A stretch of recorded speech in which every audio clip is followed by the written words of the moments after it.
Well, here we go. Well, welcome everyone to a Take Action call where, what our goal is not only to inspire you into action, but really give you some tools to move your business forwards. And it's always a treat to interview these amazing individuals. And tonight, we have a dynamic individual joining us. In fact, he's been a researcher for over 32 years. So yeah, hard to believe, 32 years. For our company, he's actually published, peer-reviewed and published 5 research studies, and I'm told there's a 6th one in the work. But this gentleman, guys, I have a cheat sheet here. Let me tell you all the accolades, right? Leading international nutritionist and applied physiology scientist, keynote speaker, consultant. Get this, Amazon #1 best-selling author. Has served as a performance physiology and nutritional expert for some of the nation's most elite. For instance, Special Forces, Green Berets, Olympic medalists, world-class athletes like boxing, cycling, rowing, as well as the NHL Hockey Association. He has received or been inducted to 3 different leading fellows and 3 leading health organizations, the American College of Sports Medicine, the Obesity Society, and the International Society of Sports Nutrition. He's published, yes, 5 for us in Isagenix, but he's published more than 60 peer-reviewed papers, and he's published over 80 abstracts.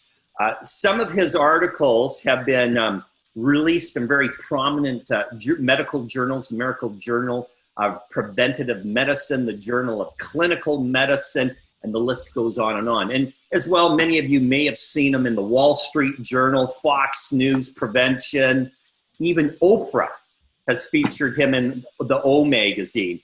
So it is my absolute treat to welcome to the call this evening my dear friend, Dr. Paul Arciero. How you doing, Paul? Oh, Warren, I'm looking around. Who is this guy you're talking about?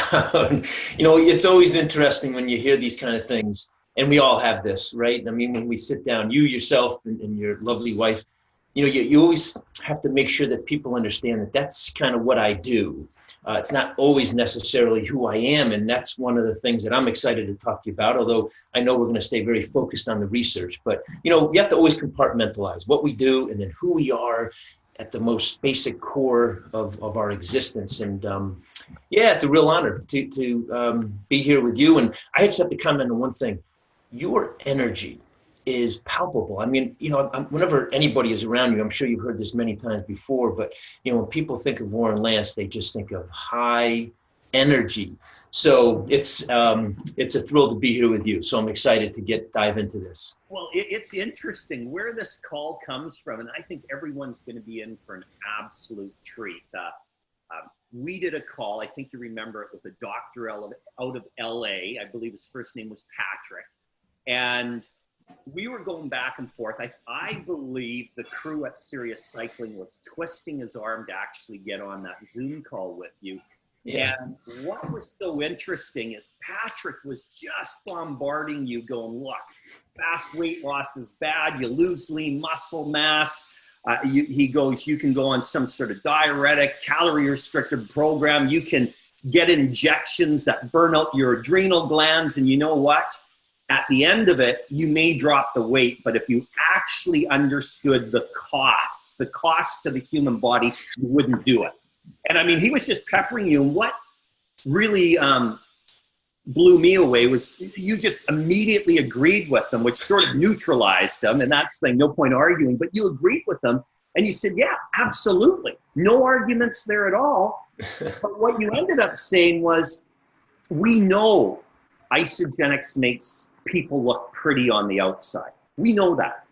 But when you design that 64-week study, that's over a year, guys, 64-week study, it was to look at your health markers and the impact on the human body. And what you ended up saying to him was that you've never seen a nutritional program that impacts human health or a pharmaceutical drug that impacts human health to the degree that the Isagenix system did. And I was just like, I was getting goosebumps. It was absolutely remarkable. So I sort of want to take it from there, Paul, and share with our listeners what the heck's going on.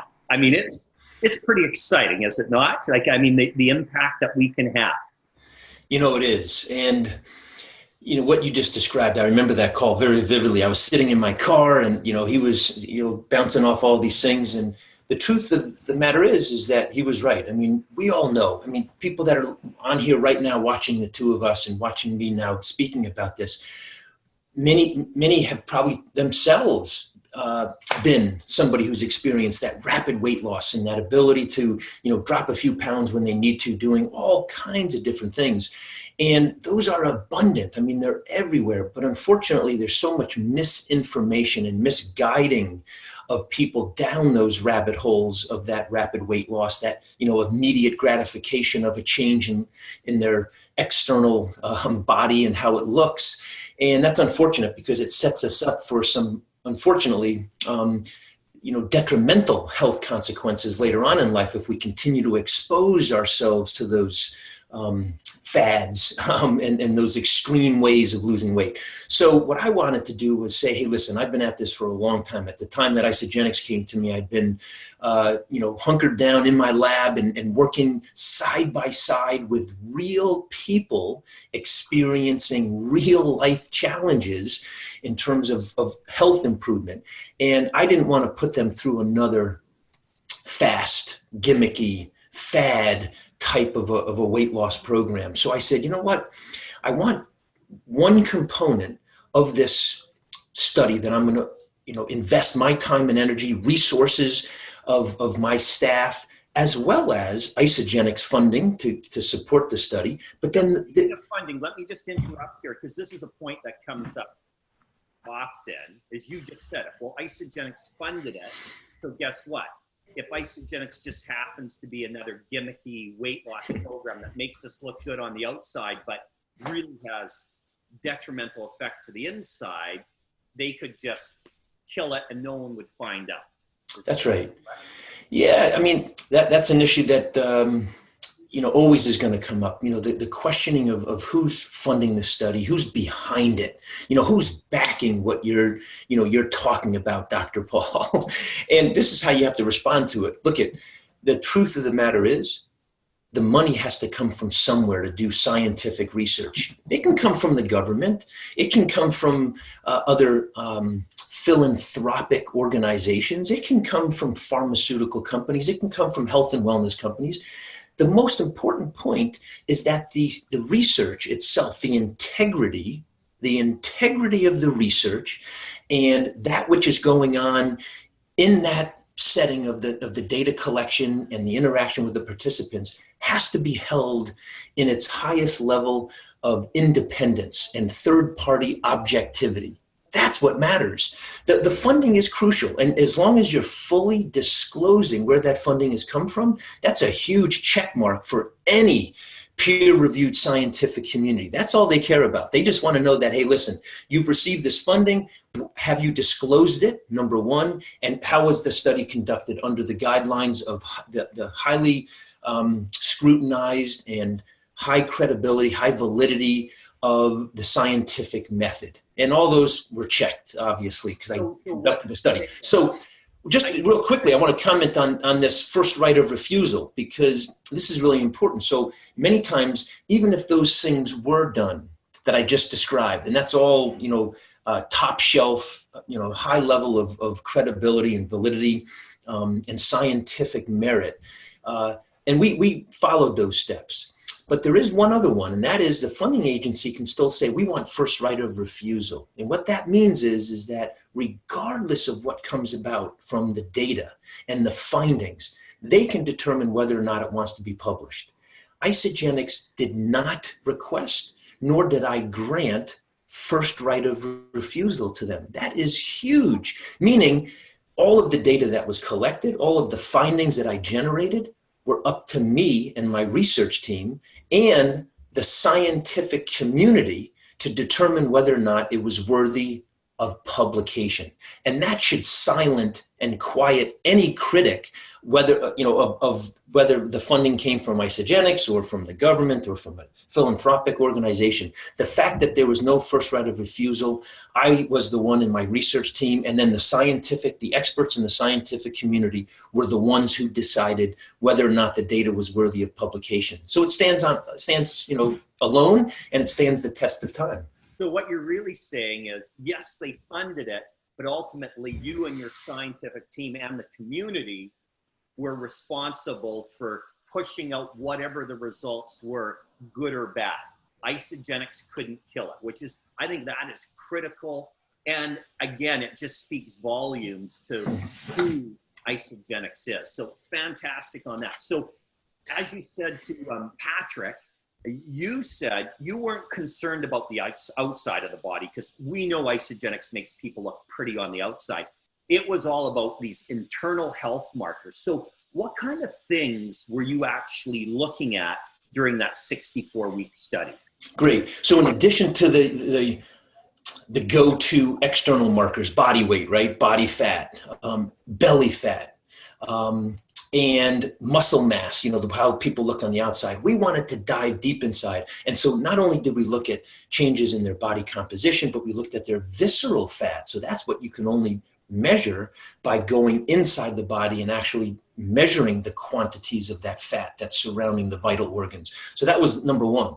And then number two, we said, all right, I want to look at more health-related markers that are going on inside the body. So I was looking at things like the cardiovascular system. So I was measuring blood lipids, cholesterol, both good and bad cholesterol, triglycerides. We measured the blood pressure. We measured the heart rate. We measured the blood vessels' ability to respond to variations in pressure. We call it arterial stiffness. Arterial function is the scientific word, but in lay terms, it's the blood vessel stiffness, to see how stiff they were.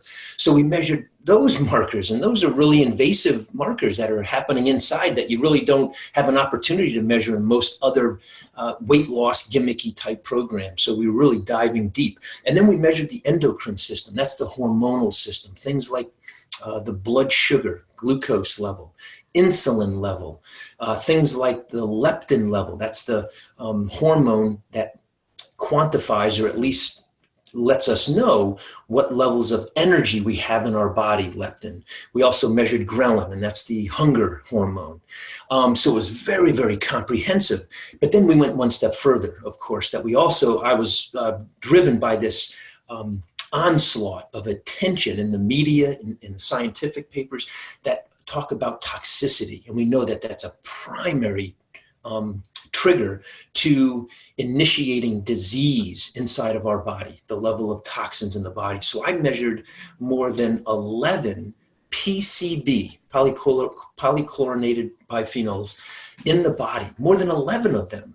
And we quantified how they changed in the blood in each of these 40 people. It's a very, very expensive test, but I wanted to have a complete picture of the level of toxins and how the body was responding to this weight loss that they were engaging in over the 64 weeks. And then I was also measuring how well the cells responded at the cellular level. We call it oxidative stress. And there are markers in the blood that we can quantify that measure oxidative stress in the cells of the body. And at the same time, we can measure the good part that's happening in the cells, called antioxidant capacity. So I was measuring the balance between that which was damaging to the body, oxidative stress, and that which was supporting and nourishing and providing health and vitality to the body in the levels of antioxidants. So we had a full comprehensive camera of not only what was happening on the outside of each of these people's body, but also right inside the hood, and measuring all of the parts of what makes up their body. Wow. Okay, and so this study went on for over a year. So what kind of things were you seeing? I mean, you're the doctor. You actually measured it, and from a doctor's opinion, I heard you say you haven't seen anything impact human health to this degree. Like, how is that possible? Like, I mean, how much, like, how did things shift to make you say something like that's a pretty bold statement? It was, yeah. I mean, and to this day, it's. I use the word, groundbreaking, and I think I remember seeing one of the bullets that you had here in regards to the topic tonight. But it was nothing short of being groundbreaking from a scientific perspective, because in each of those areas that I just described, the internal happening of the body composition, the visceral fat, that was reduced significantly by as much as 34%. I mean, even for me to, say that number, that's absurd. In fact, I was just speaking in Minnesota to the, wonderful people of Minnesota over the weekend. And I had to report that finding, to all of them, because there was many new people in the audience. And again, 2-3 years later, after the study has been completed and it's been published, I still have the good fortune of being able to stand in front of a group of people and say that their visceral fat, that fat that's the most harmful to the organs in our body, was reduced by 34%. Now, in real life terms, that's the equivalent of a basketball. So on average, these people lost the equivalent of a basketball in their abdominal belly region. So just incredible in terms of what we found. The levels of the good antioxidant capacity in the body went up by almost 10%. Now that doesn't sound like a big number, but in terms of how tightly the body regulates the antioxidant activity, that which is, we call them the scavengers that are going around in the body and cleaning up all the bad debris, all the bad guys. So all the bad guys we have circulating, that's our antioxidant capacity. For that to go up in the general scheme of how the body engages on a regular basis, that was incredible for us to observe that. At the same time, there was an equal, if not even greater, reduction in the oxidative stress. I call them the Tasmanian devils, right? And I don't know how many people are familiar with, well, people out in Australia, what the Tasmanian devils are. In cartoon lingo, the roadrunner, the Roadrunner, the Tasmanian Devil. So I use that analogy because, when you see it as a cartoon, the Tasmanian Devils are spinning around and they wreak havoc all throughout the body. That's oxidative stress. And for that to drop as much as it did at the same time that the antioxidant capacity went up, that was just a mind-blowing finding for us. So how much did the oxidative stress drop?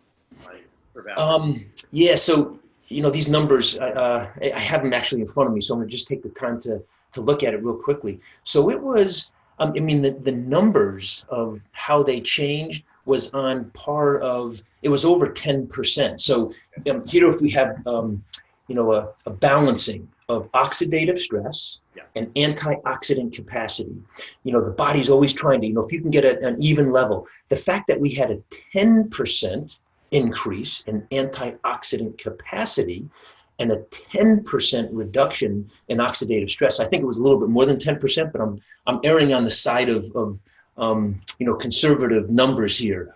That's a 20% delta. That is massive when it comes to this balancing act of the good guys and the bad guys that are circulating inside the body and interacting with the cells of the body. So that in and of itself was just remarkable. When you say oxidative stress, that's your body releasing the toxins, the PCBs, sort of like into your bloodstream and everything. And that's where it wreaks havoc. But the fact that the antioxidant capacity went up, in layman's terms, does that not absolutely prove that we were supporting the body in eliminating those toxins? Because if oxidative stress is going way up, there could be problems. And the fact that oxidative capacity has increased, that means we're actually getting the bad stuff out. Yeah. So let me just comment on that. So what we measured, and this is really important in terms of the entire aspect, the entire process, I'll call it, of toxin removal, and that it's a more than a one-step process. The first step of toxin removal from the body is what we call the mobilization phase. And that is the releasing from the storage depot where the toxins are stored. And toxins love fat. So toxins are stored in our fat, in our body, primarily in the visceral fat. That's what makes visceral fat so harmful and dangerous to our body. And so what we documented was this first step of the toxin, removing process. And that was the appearance of these toxins in the blood. Because what happens once you release them, of course, is that they're eventually degraded and they're removed from the body.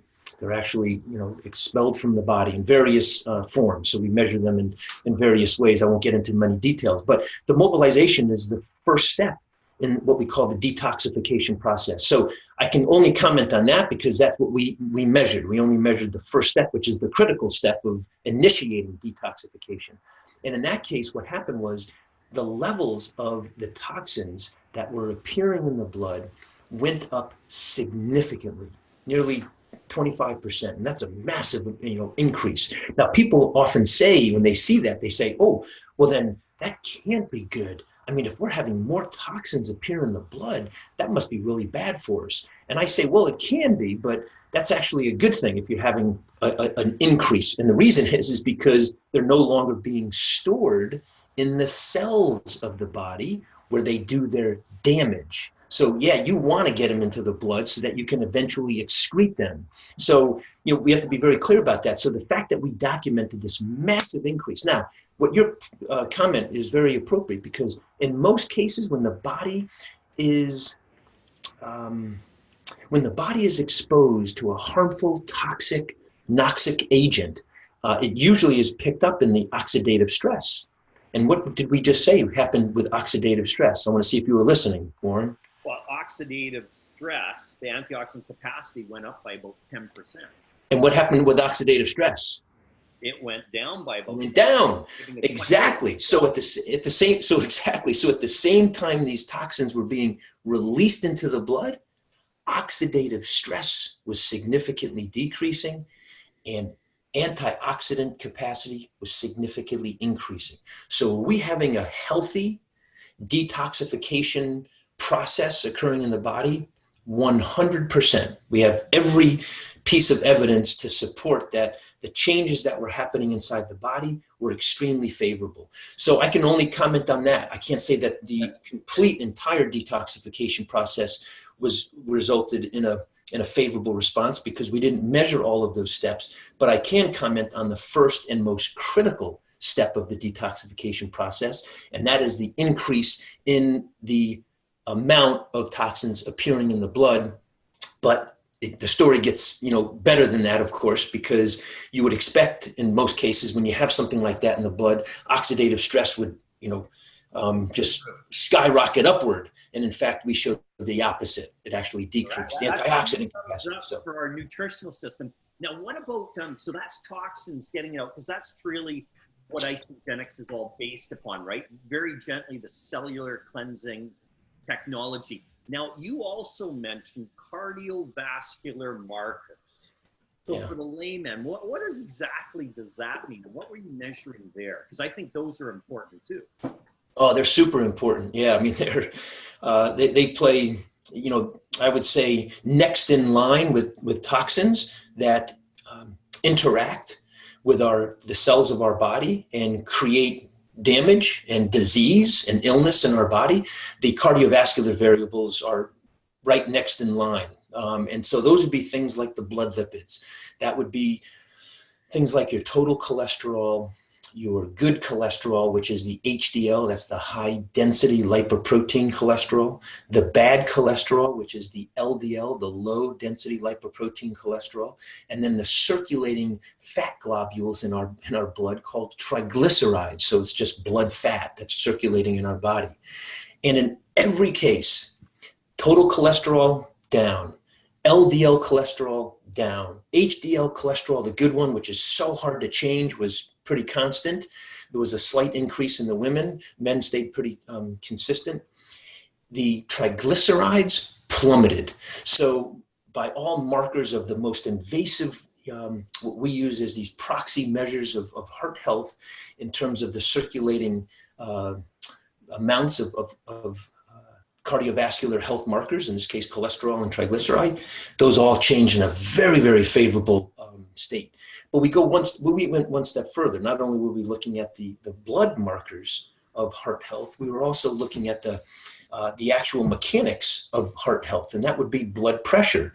And what we saw was a remarkable reduction in both their systolic, which is the higher number, that's the pressure that we measure in the blood vessels, in the arteries, right as the heart contracts. So just think about this, as your heart is contracting and pushing down on itself and releasing blood into our circulation, that exerts a certain amount of pressure measured in millimeters of mercury in each of the blood vessels, in this case in the major arteries of the body. We usually measure it in the brachial artery, which is where you wear the blood pressure cuff.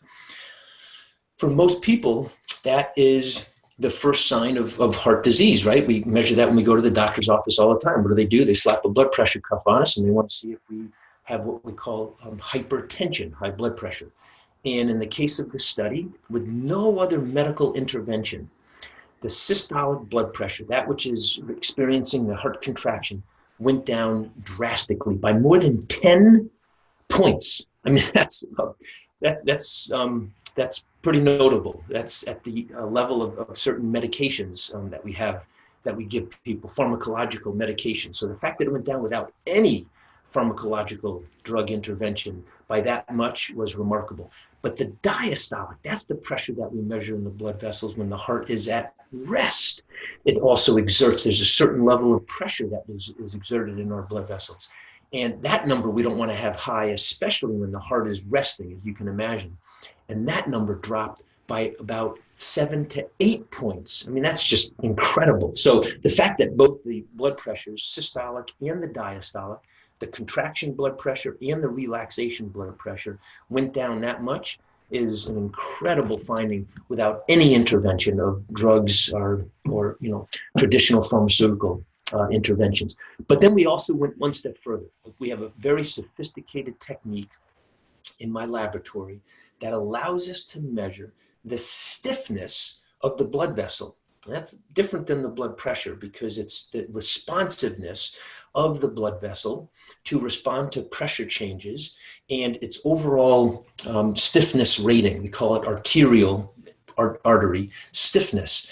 And that was reduced significantly in the 40 men and women that followed the Isagenix weight loss system. So there were some really incredible, internal changes that were occurring in both the toxin response, the oxidative stress, antioxidant capacity, and then the heart healthy markers that we have. So those in and of themselves were just, they stand alone, obviously, because they're published in separate papers, each of that data. So the scientific community felt they were significant and compelling enough to keep them compartmentalized all by themselves because they were just so remarkable in terms of what we found. So yeah, it was really a lot of fun to be able to test all these things.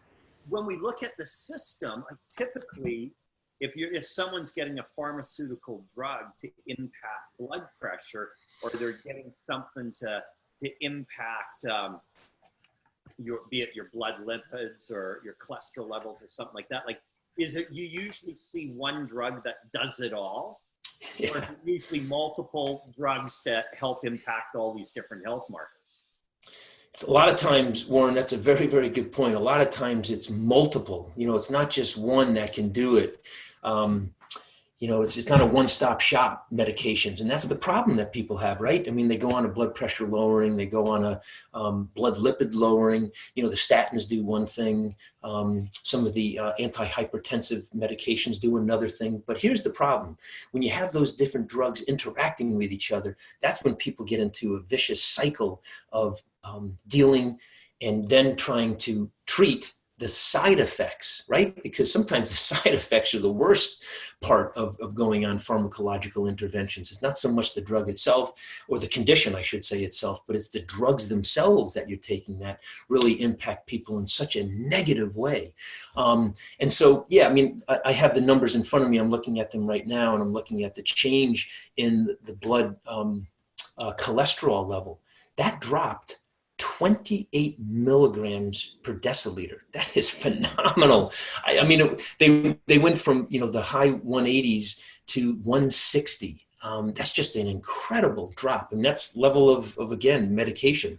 The LDL went from 121 to 104. That's a 15 milligram per deciliter drop in their bad cholesterol. That is an incredible and really positive, favorable finding. Triglycerides dropped by 50 milligrams per deciliter. So, I could go on, but let me just do the blood pressure. So I undershot it. Well, I was pretty close, actually, now that I look at it. It was a 10 millimeter of mercury drop in the systolic blood pressure, as I said.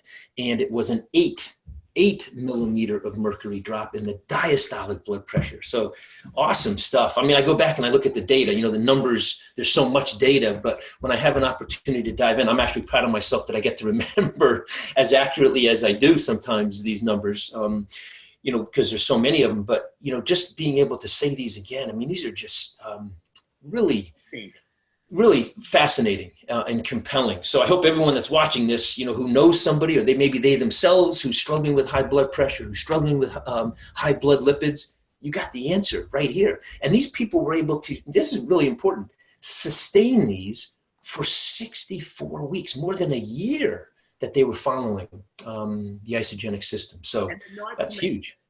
Body composition, lean muscle mass, overall percentage of fat drop. I mean, it did, the finished result, people were looking better on the outside as well. Like, what were some of the weight loss markers who have over the 64 weeks? The weight loss was phenomenal, but before I get to that, the blood sugar, right? Everyone's concerned because diabetes is right now, currently, one of the fastest growing epidemics we have in North America. And I'm sure it's similar in Canada, but definitely in the States and in Mexico, in North America overall, type 2 diabetes is on a fast track of increase in epidemic. And we have to do something about it.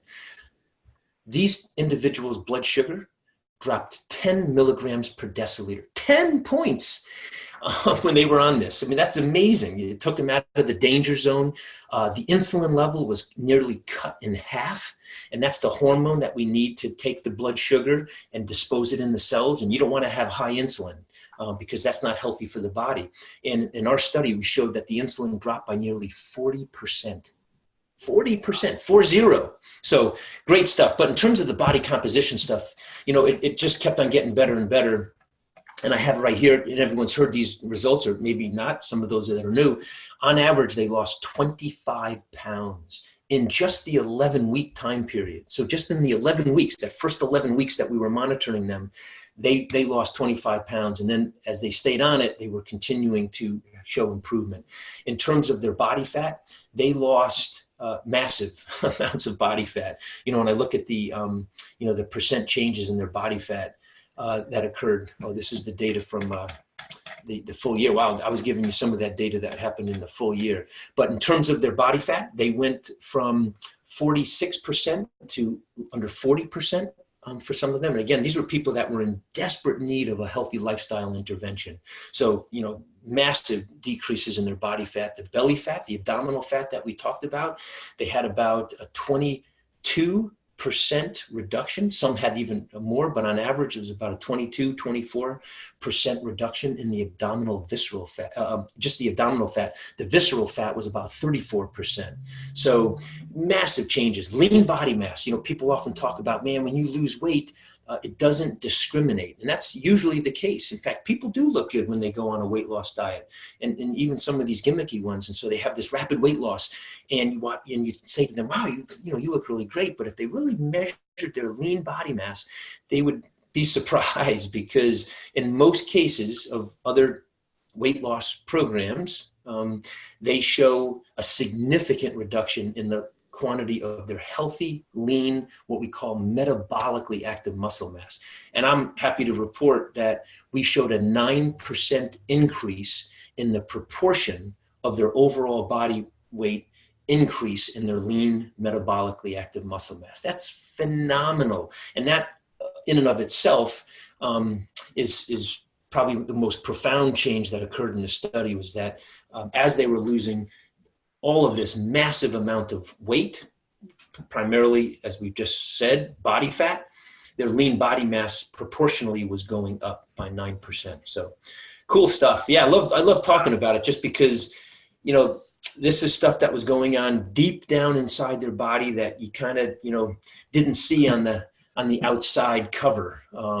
And that's what I get most excited about. So this is really fun being able to share this. Thank you for providing me this platform. One little, because we're not doctors and I want to keep this sort of compliant, is just to realize that what Dr. Paul proved out is our nutritional cleansing system, okay, in fact does very gently pull the toxins from the body, and then clearly the nutrition, the replenishing aspects from our shakes, right, replenishes the body. The body's the miracle. Again, we're not taking drugs. We're just helping the body eliminate the bad stuff. We put in all this great nutrition and we allow the body to sort of bounce back, function the way it was designed to function, right? The body's the miracle. We're just giving it the nutrition and getting the bad stuff out to allow that to happen, which is absolutely remarkable. Paul, I mean, I'm fired up. I just all these notes and it's sort of like, oh my goodness. Now, you were touching on other things as far as the lean muscle mass. I know there's ways that we can enhance it because we always want to maintain our lean muscle mass. And I know your best-selling book on Amazon, Protein Pacing, all that. Would you be open to maybe coming back and doing a little bit of a series of calls touching on, say, intermittent fasting and what is the right type of protein to get lean muscle mass increase? And just, would you be open to continuing this call? I mean, I know we could talk all night, but would you be open to doing a few more calls with us?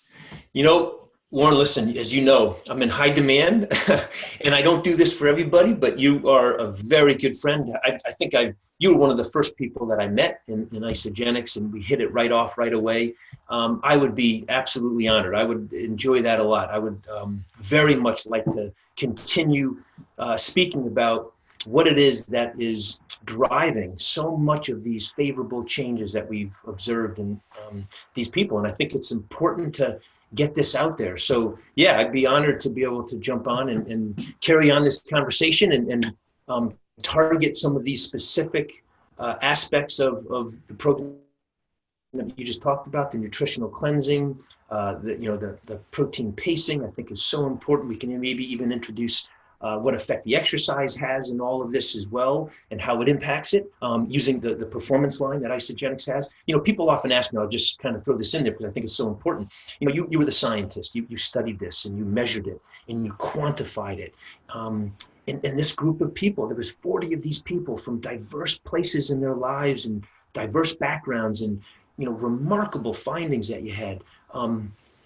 What was so unique about it? And what I tell them is, well, the scientific data stands alone, you know, that was what was so remarkable, but it was the personal growth and transformation that happened in these people. And that is something that I don't want to ever overlook and get overshadowed by the scientific aspect, because the change that occurred in all of their lives from an emotional standpoint was just so powerful, that, you know, that needs to be talked about. But then beyond that, I would say it's getting this word out that there's healthier alternatives, that with all the misinformation that we hear about, with all of the misguided opportunities that we have to introduce healthy lifestyle into our lives, I want to make sure that we get this out, because this is scientifically proven and known to work, and that's what's exciting for me.